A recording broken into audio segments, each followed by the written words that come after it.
नमस्कार मेरे प्यारे मित्रों। आज हम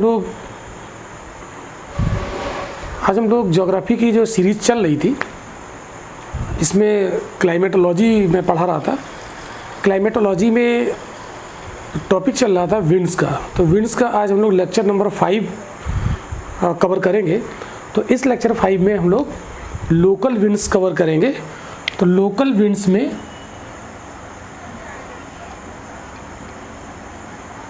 लोकल विंड्स मतलब स्थानीय पवनें। स्थानीय पवनें, तो ये जो स्थानीय पवनें होती हैं, इनके नाम से ही पता चलता है कि पूरे ग्लोब पर ये नहीं चलती हैं। ये एक पर्टिकुलर स्थानीय क्षेत्र में चलती हैं, एक लोकल एरिया में चलती हैं, और इनका प्रभाव क्षेत्र मतलब लोकल होता है।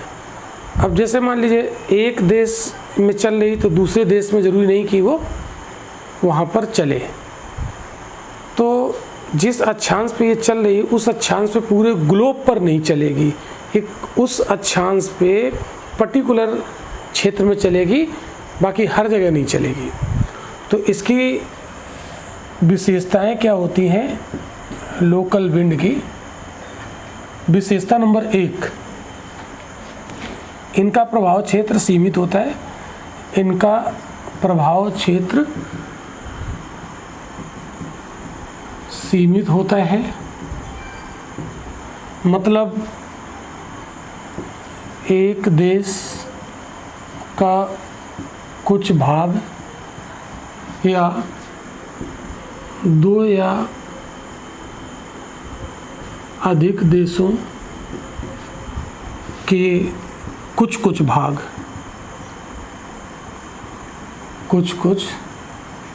को प्रभावित करता है। विशेषता नंबर 2, इनका नेचर यानी इनकी प्रकृति मौसमी होती है। मौसमी होती है मतलब एक मौसम में अगर चलेगी तो दूसरे मौसम में गायब हो जाएगी। ओके, फॉर एग्जांपल अगर हम बात करें लू, तो लू एक ऐसी पवन है जिसमें दोनों फीचर्स लागू होते हैं, दोनों विशेषताएं यहाँ पर लागू हो जाएंगी। लू पूरे दुनिया में नहीं चलती, ये भारत में मुख्य तौर पर उत्तरी भारत में या कुछ पाकिस्तान के क्षेत्र को प्रभावित करती है, और ये गर्मी के सीज़न में चलती है, स्पेशली मई के मंथ में ये चलती है। इसके बाद दूसरे सीजन में ये गायब हो जाती है। तो लू एक लोकल विंड हो गई, ये एक स्थानीय पवन हो गई। अब ये स्थानीय पवनों की उत्पत्ति कैसे होती है, तो हम आपको प्रीवियस लेक्चर्स के माध्यम से समझा चुके हैं कि कोई पवन कैसे चलती है। जब कहीं पर प्रेशर डिफरेंस क्रिएट हो जाता है तो पवनें चलने लगती हैं। हाई प्रेशर से लो प्रेशर की ओर विंड मूव करने लगती है। तो एक विभिन्न मौसम विशेष में, मतलब किसी क्षेत्र में लोकल एरिया में अगर प्रेशर डिफरेंस क्रिएट हो गया, कहीं पर हाई प्रेशर हो गया तो कहीं लो हो गया, तो उसकी वजह से ये लोकल स्तर पे चलना शुरू कर देती है। तो इनकी उत्पत्ति का कारण लोकल होता है, मतलब लोकल एरिया में प्रेशर डिफरेंस क्रिएट हो जाता है, जिसकी वजह से ये पवनें चलने लगती हैं। दूसरा, क्या ये पवनें किसी क्षेत्र की जलवायु को भी प्रभावित करती हैं? तो ऑब्वियस सी बात है कि पवन अगर कहीं पर चलेगी तो वहाँ की जलवायु को तो वो प्रभावित करेगी ही करेगी। तो इनका नेचर चूँकि 2 प्रकार का होता है, या तो ये गर्म होंगी और या ये ठंडी होंगी। गर्म या ठंडी होंगी, तो अगर गर्म पवन है तो जिस एरिया में ये पहुँचेगी तो वहाँ के टेम्परेचर को इंक्रीज कर देगी, बढ़ा देगी। और अगर ठंडी पवन है तो जिस क्षेत्र में ये जाएगी वहाँ के टेम्परेचर को ये डाउन कर देगी। और जब टेम्परेचर डाउन होगा तो रिलेटिव ह्यूमिडिटी इंक्रीज हो जाएगी, और गर्म पवन जब टेम्परेचर को बढ़ाएगी तो रिलेटिव ह्यूमिडिटी घट जाएगी। प्रीवियस लेक्चर में हमने रिलेटिव ह्यूमिडिटी का कॉन्सेप्ट पढ़ाया है, जिन लोगों ने ना देखा हो वो वहाँ पर यूट्यूब में हमारे चैनल पर जाएंगे और प्लेलिस्ट में ये वीडियो आपको लेक्चर मिल जाएंगे, वहाँ से आप देख सकते हैं। तो ये जलवायु को लोकल स्तर पर प्रभावित करती है। अगर हम बात करें अपने यहाँ लू की, तो जब लू चलती है तो उत्तर भारत का तापमान बहुत ज़्यादा बढ़ जाता है, इतना ज़्यादा टेम्परेचर हो जाता है जिससे कि रोड पिघल जाती है, इतना ज़्यादा टेम्परेचर हो जाता है। तो लू टेम्परेचर को बढ़ा देती है और रिलेटिव ह्यूमिडिटी को डाउन कर देती है। ऐसे ही अगर हम बात करें दुनिया में और भी पवनों की, तो हम पाएंगे कि जब ये पवनें वहाँ पर चलती हैं तो वहाँ की लोकल स्तर की जलवायु को ये बड़े पैमाने पर प्रभावित करती है। तो ये तो एक बेसिक इंट्रोडक्शन यहाँ पर मैंने आपको बताया। अब ये टॉपिक इम्पॉर्टेंट बहुत ज़्यादा है, ये इतना ज़्यादा इम्पॉर्टेंट टॉपिक है, किसी भी एग्ज़ाम में, छोटे से लेकर बड़े एग्ज़ाम में यहाँ से क्वेश्चन ज़रूर बनता है, चाहे वो एसएससी का एग्ज़ाम हो, चाहे वो आईएएस और पीसीएस का एग्ज़ाम हो, यहाँ से क्वेश्चन आता ही आता है। So it is very important topic for competitive examination. Okay, तो इसको हम लोग बहुत आराम से सीखेंगे, पढ़ेंगे नहीं, सीखेंगे, ताकि आपका क्वेश्चन गलत ना हो। हालांकि हमारे पास समय की सीमा है, इसलिए हम बहुत डिटेल में तो नहीं पढ़ेंगे, लेकिन हम आपको कम समय में आपकी प्रॉब्लम का हल ज़रूर दे देंगे। अगर आपको हमारा लेक्चर पूरा डिटेल में पढ़ना है, आपको लगता है कि सिस्टमेटिक तरीके से पूरा डिटेल में पढ़ें, पूरा एकदम फर्स्ट क्लास नोट्स के साथ, जिससे हमारा आईएएस एग्ज़ाम निकले, तो ऑब्वियस सी बात है कि यूट्यूब में इतना समय नहीं होता है कि हम एक बड़ा लेक्चर आपको पढ़ा सकें। तो इसके लिए आपको हमारा प्ले स्टोर से ऐप डाउनलोड कर लेना है, रविंद्रा आईएएस के नाम से, और उसे अपने मोबाइल फ़ोन पर लॉगिन कर लेना है। लॉगिन करने स्टूडेंट ऐप को लॉगिन करना है अपने फ़ोन नंबर पे, अपना पासवर्ड बना लीजिएगा। इसके बाद वहाँ पर बहुत सारे बैच आपको मिलेंगे, पेड बैच होंगे, लेकिन बहुत सिस्टमेटिक तरीके से वहाँ पर तैयारी होगी आपकी घर बैठे। तो आप ऐप पे जाके आप हमारे लेक्चर को डिटेल में पढ़ सकते हैं, लेकिन वहाँ पर आपको पेड लेक्चर मिलेंगे। चलिए, तो बिना किसी देरी के हम इसे आपको सिखाना चाह रहे हैं लोकल विंड के बारे में।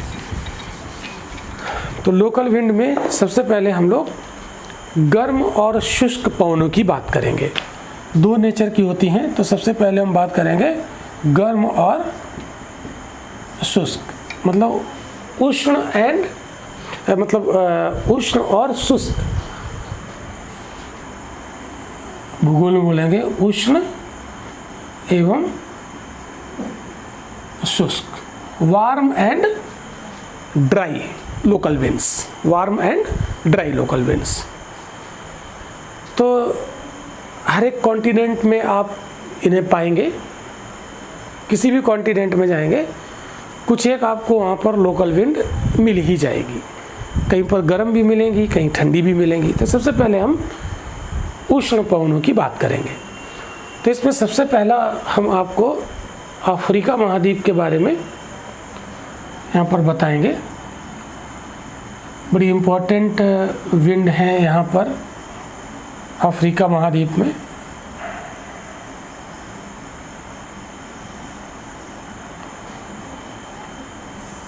ये अफ्रीका महाद्वीप में इक्वेटर, और इधर मैं ड्रॉ करता हूँ, कोशिश करता हूँ यूरोप बनाने की, ये,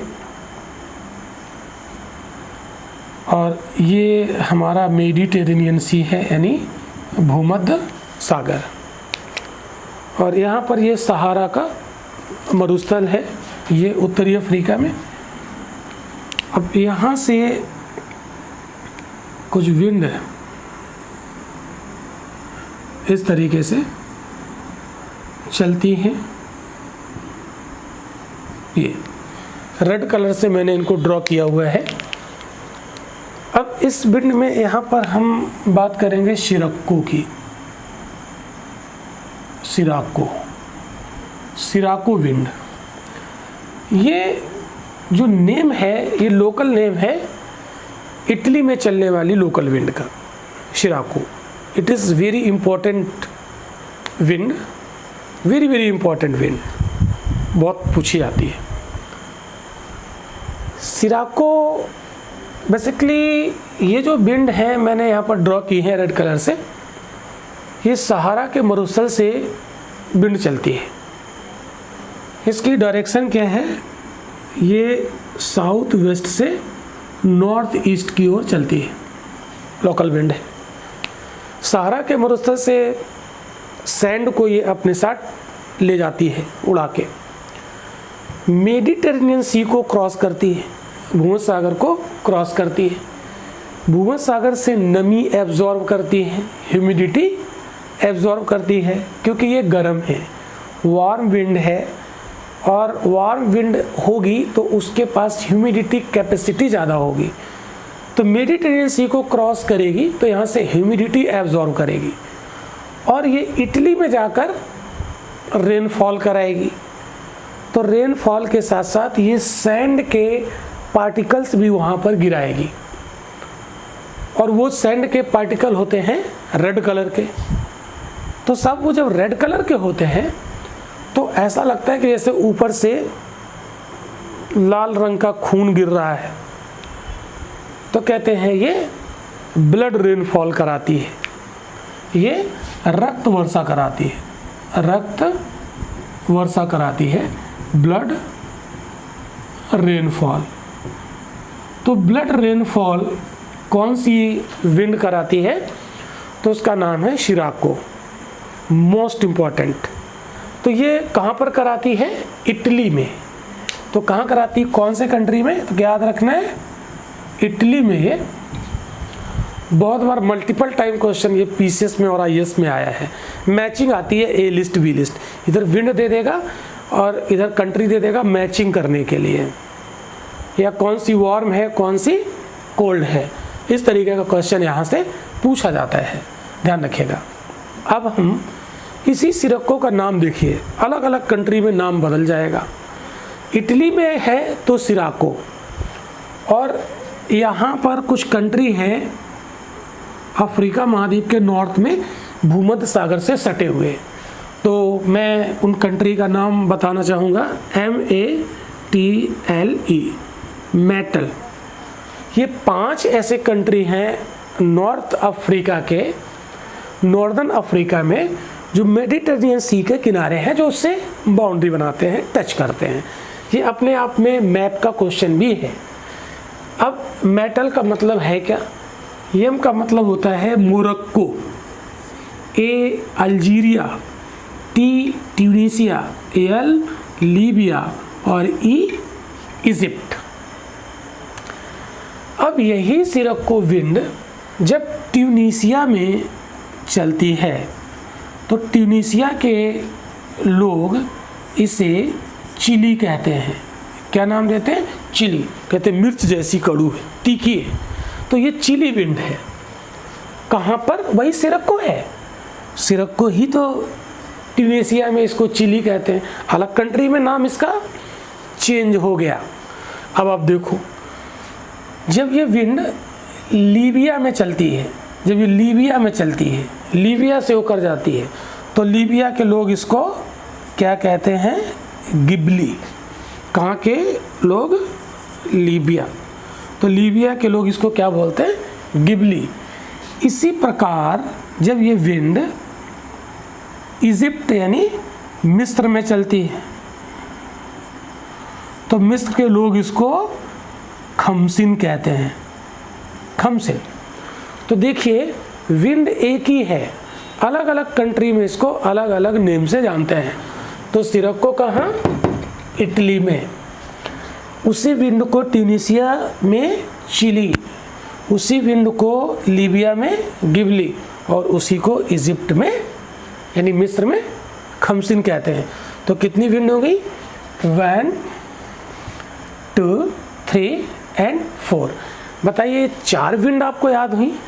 अब ये विंड कैसी होगी, चूँकि हम पढ़ा रहे हैं आपको उष्ण एवं शुष्क, यानी गर्म और ड्राई, मतलब वार्म एंड ड्राई। तो ऑब्वियस सी बात है कि चारों ये कैसी होंगी, वार्म एंड ड्राई विंड होगी। और ऑब्वियस सी बात है कि ये सहारा के मरुस्थल से चल रही है। सहारा का मरुस्थल एक गर्म मरुस्थल है, तो ये पवनें कैसी होंगी, गर्म होंगी। और नमी तो होगी नहीं चूँकि मरुस्थल से चल रही है, तो ये कैसी है, उष्ण एवं शुष्क। 4 पवनें आपको याद हो गई होंगी। ये 4 पवनें आप पढ़ के जाओगे, एक क्वेश्चन यहाँ से मिल जाएगा आपको, एक क्वेश्चन मिल जाएगा, गारंटी है। अब आप देखिएगा, यहीं पर एक दूसरी विंड की बात हम करेंगे, मोस्ट इम्पॉर्टेंट है। यहाँ से चलती है, ऐसे करते हुए आती है, ऐसे लगभग इस एरिया। ये विंड डायरेक्शन क्या है इसकी, इसकी डायरेक्शन इससे अपोजिट है, north east to south west जा रही है। अफ्रीका में वार्म विंड है ये। अब इतना तो पता है कि सहारा के मरुस्थल से जा रही, तो कैसी होगी, उष्ण एवं शुष्क होगी, यानी इसके पास नमी नहीं है और गर्मी तो है। ह्यूमिडिटी कैपेसिटी है लेकिन नमी नहीं, यानी बहुत भूखी है ये। किस चीज़ की भूख है इसको, नमी की। क्यों, क्योंकि ये ड्राई है, इसको जहाँ भी नमी दिखेगी उस नमी को एब्जॉर्ब कर लेगी। ओके, आइए देखते हैं। ये विंड यहाँ से चली और ये रहा हमारा इक्वेटर यानी विषुवत रेखा। विषुवत रेखा के आसपास आप ये जान लो, एक आपको इन्फॉर्मेशन बताते हैं। विषुवत रेखा के आसपास का जलवायु विषुवत रेखीय जलवायु होता है। आगे लेक्चर में हम आपको पढ़ाएंगे विषुवत रेखीय जलवायु क्या होती है, इंतजार करेंगे आप आगे लेक्चर में। बहुत अच्छे से पढ़ाएंगे, समझा देंगे, सिखा देंगे, वादा है सिखा देंगे। ठीक है, बस जीएस को आप सीखो किसके स्टाइल में, रविंद्र सर के स्टाइल में। कोई बुक नहीं, कोई और फंडा नहीं, सिर्फ रविंद्र सर का स्टाइल, क्योंकि यहाँ पर जीएस हम पढ़ाते हैं अपने स्टाइल से, सिखाते हैं। चलिए, तो यहाँ पे विषुवत रेखा है, विषुवत रेखीय जलवायु है। यहाँ रोज पानी बरसता है भाई साहब, रोज। क्यों, आगे देखेंगे ना, इंतजार करो, बताएंगे आपको। बस आप अभी समझ लो कि रोज पानी बरसता है। क्यों, आगे बताएंगे। यहाँ पे 12 बजे के बाद पानी बरसने की संभावनाएं बनने लगती हैं और 2 से 4 के बीच में मूसलाधार पानी बरसता है, भयंकर पानी बरसता है। यहाँ इसका मतलब साल का कोई भी महीना हो, कोई भी दिन हो, पानी तो बरसेगा, चाहे वो जनवरी हो चाहे वो जुलाई हो। और खूब गर्मी भी पड़ती है, तो यहाँ उमस भरी गर्मी पड़ती है, उमस भरी गर्मी पड़ती है यहाँ पर। तो इसलिए यहाँ पे रिलेटिव ह्यूमिडिटी मोर देन 80% होती है। कितनी होती है, मोर देन 80% रिलेटिव ह्यूमिडिटी। 80% से ज़्यादा रिलेटिव ह्यूमिडिटी हेल्थ के लिए बहुत ख़राब होती है। 60% से ज़्यादा अगर रिलेटिव ह्यूमिडिटी है तो हेल्थ के लिए बहुत ख़राब होती है वो, यानी यहाँ के लोगों का हेल्थ ख़राब हो जाता है। किसकी वजह से, due to more relative humidity. अब भाई साहब यहाँ के लोग बीमार रहते हैं, अगर यहाँ पर कोई आए और यहाँ की रिलेटिव ह्यूमिडिटी को एब्जॉर्ब कर ले, तो हमने आपको बताया था ना कि गर्म हवा अगर यहाँ आएगी तो गर्म हवा जहाँ पहुँचती है वहाँ की रिलेटिव ह्यूमिडिटी घट जाती है। क्यों, क्योंकि टेम्परेचर और रिलेटिव ह्यूमिडिटी में इनवर्स रिलेशन होता है। प्रीवियस लेक्चर देखिए मेरे, पढ़ा चुका हूँ सारा कॉन्सेप्ट। तो ये गर्म हवा यहाँ आएगी और यहाँ की रिलेटिव ह्यूमिडिटी घट जाएगी, तो यहाँ की रिलेटिव ह्यूमिडिटी 80% के नीचे चली जाएगी जब ये हवा आएगी। तो यहाँ के लोगों का स्वास्थ्य अच्छा हो जाएगा, तो यहाँ के लोग भले चंगे हो जाएंगे, बहुत अच्छा स्वास्थ्य हो जाएगा। तो यहाँ के लोग कहते हैं यार ये तो डॉक्टर है, ये तो प्रकृति का डॉक्टर है भैया, ये एक ऐसी हवा आती है जो हम लोगों के स्वास्थ्य को सही कर देती। वैसे भी प्राकृतिक चीज़ें हमारे स्वास्थ्य को अच्छा करती हैं, तो ये यहाँ इसके स्वास्थ्य को यहाँ के लोगों के स्वास्थ्य को अच्छा कर देती है, यहाँ के लोग भले चंगे हो जाते हैं। तो लोग कहते हैं अरे ये तो डॉक्टर है, ये क्या है, ये तो डॉक्टर है।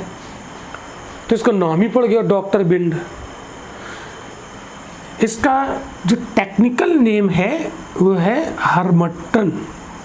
क्या है, हर्मट्टन। भाई साहब इसका नाम हर्मट्टन है, लेकिन लोग यहाँ के कहते हैं इसको डॉक्टर। तो डॉक्टर, अब यहाँ पर भाई पता करो जरा, यहाँ पर कंट्री कौन से हो गए, कहाँ के लोग इसको कहते होंगे डॉक्टर। तो यहाँ पर कौन सा कंट्री है, गिनी और नाइजीरिया।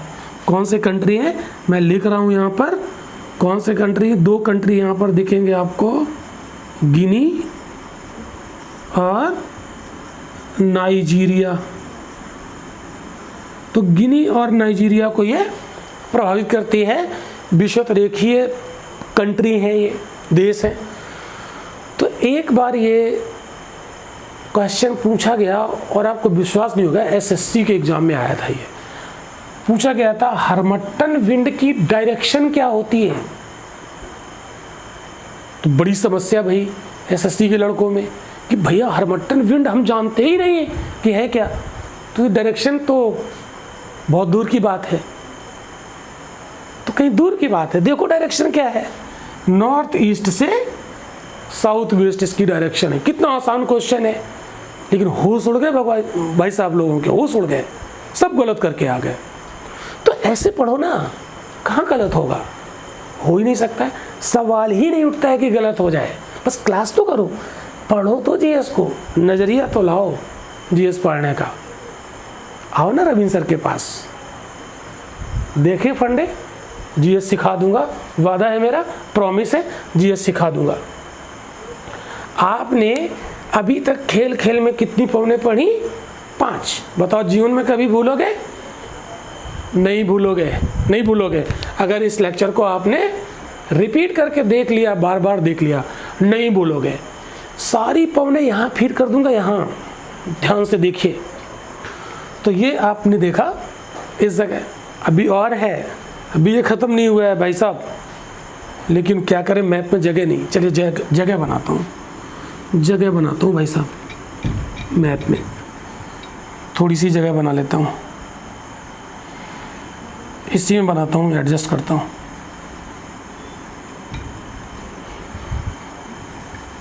बना ली जगह, बन गई जगह।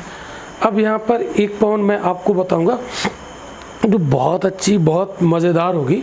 हबूब, कहे किसके महबूब, नहीं नहीं महबूब नहीं है, हबूब है। कौन सी विंड है, हबूब। वेरी गुड, बहुत इंपॉर्टेंट। कौन सी विंड, हबूब। अब कहें सर ये हबूब कहाँ चलेगी, मसला यहाँ पर ये आता है कि हबूब विंड कहाँ चलेगी। ठीक है, तो बात करते हैं, आइए देखते हैं हबूब कहाँ चलेगी।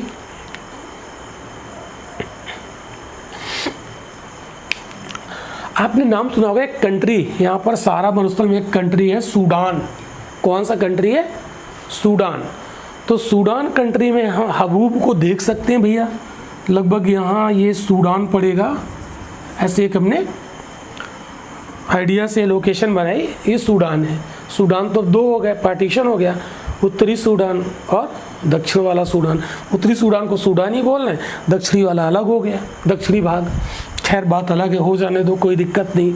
पवन तो अपनी जगह चलेगी, कंट्री 1 से 2 हो गए, हो जाने दो, पवन तो अपनी जगह चलेगी।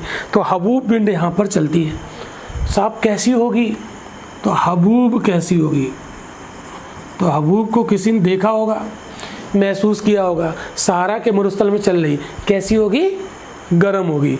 तो हबूब कैसी होगी, गर्म होगी। तो ये उत्तरी सूडान में स्पेशली यहाँ पर उसकी कैपिटल है खार्तूम। सूडान की कैपिटल क्या है, खार्तूम। खार्तूम के बारे में एक आपको और मैं फैक्ट बता दूं, खार्तूम जो है ना, ये white Nile and blue Nile के जंक्शन पर बसा हुआ है। श्वेत नील और ब्लू नील के संगम पर बसा हुआ है खार्तूम, जो सूडान की कैपिटल सिटी है। अब सबसे ज़्यादा ये हबूब खार्तूम के आसपास प्रभाव डालती है। ये धूल भरी आंधी होती है। ये कैसी होती है? हबूब कैसी होती है? धूल भरी आंधी, धूल भरी आंधी है। ये भाई साहब जब आती है तो विजिबिलिटी कम कर देती है और बड़ा बवंडर मचाती है। और कभी कभी ये क्या करती है, यहाँ पर थंडरिंग होता है। थंडरिंग, थंडरिंग का मतलब होता है बिजली का चमकना, बादलों का गरजना, यानी थंडर स्टॉर्म, तड़ित झंझा, तड़ित झंझा पैदा करती है और उसके साथ ही साथ वर्षा कराती है, वर्षा कराती है। तो भाई साहब हबूब महबूब ऐसे याद रखिएगा। ये क्या करते हैं? ये ऐसे महबूब हैं जो बड़ी परेशानी डाल देते हैं वहाँ पे सूडान के लोगों को, बड़ी अच्छी मोहब्बत करते हैं, थंडरिंग कर देते हैं, थंडर स्टॉर्म लाते हैं, खूब बरसाते हैं खुश होकर। महबूब साहब मतलब हबूब। तो हबूब वाले महबूब कहाँ हैं? सूडान में। तो आपने सीखा हबूब बिंड के बारे में। अभी तक आपको कितनी बिंड पढ़ा चुका हूँ? 6 बिंड पढ़ा चुका हूँ। बहुत इम्पॉर्टेंट है, बहुत ज़्यादा इम्पॉर्टेंट है जो अभी हमने आपको पढ़ाया है। ऐसी बहुत सारी बिंड है, हम एक एक बिंड पढ़ाएंगे, अभी बड़ा टाइम लगने वाला है। तो एक लेक्चर में अगर हम सारी बिंड कवर करेंगे तो आप बोर हो जाओगे। तो इसलिए आप बोर ना हो, तो इन छोटे छोटे लेक्चर के माध्यम से हम सारी बिंड आपको पढ़ाएंगे। तो एक लेक्चर में हमने आपको इतना पढ़ाया। अगले लेक्चर में इसी विंड, लोकल विंड का पार्ट 2 होगा, जिसमें हम आपको फिर 6-7 बिंड पढ़ाएंगे। इसका फिर लेक्चर होगा, फिर 6-7 बिंड। अब जितने लेक्चर आपको अच्छे लगेंगे मैं पढ़ा दूंगा सारे। तो आज यहीं पर रोकते हैं, फिर मिलते हैं अगले लेक्चर में। देखते रहिए, मस्त रहिए, सीखिए जीएस को किसके स्टाइल में? रवीन सर के स्टाइल में। तो थैंक यू मेरे प्यारे मित्रों, रवीन सर के स्टाइल में आप जीएस को पढ़ते रहिए और इंतज़ार करिए अगले लेक्चर का। ओके।